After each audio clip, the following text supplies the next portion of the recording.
पाठ क्रमांक 12 शब्दांची खेळूया.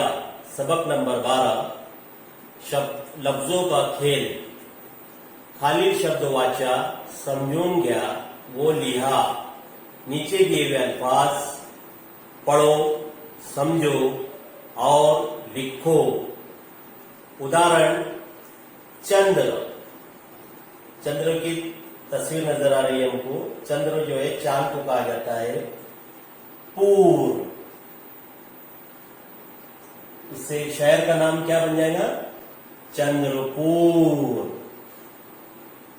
चंद्र की तस्वीर दी हुई है, पूर लगाना है उसके नाम के आगे, ये तस्वीर के आगे, और गांव का नाम बन गया चंद्रपुर. उसी तरह अब हम नीचे देखेंगे. नाक की तस्वीर दी हुई है हमको, उसमें पूर लगाए तो बताओ बच्चों कौन सा नाम बन जाएगा? ये तस्वीर आपको कौन सी नजर आ रही है? नाग. उसमें पूर, नागपुर.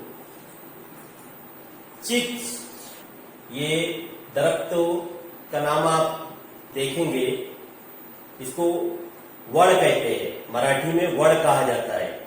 चिंच वड़, चिंचवड़.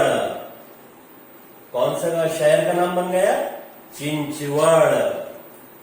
अब एक अंक दिया हुआ है हमको 40. 40 गांव. कौन सा गांव का नाम बन जाएगा?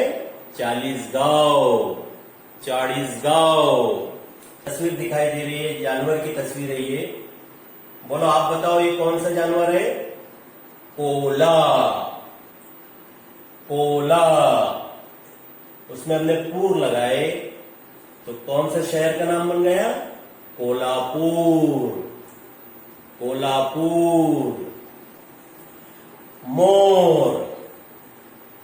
किसकी तस्वीर नजर आ रही है आपको? मोर. गांव. मोर गांव. मोरगांव. कौन सा गांव का नाम बन गया? मोरगांव. तो ठीक है, आज हमने जो अल्फाज सीखे हैं वो मोरगांव, चिंचवड़, नागपुर, कोल्हापुर, इस तरह अल्फाज सीखे हैं.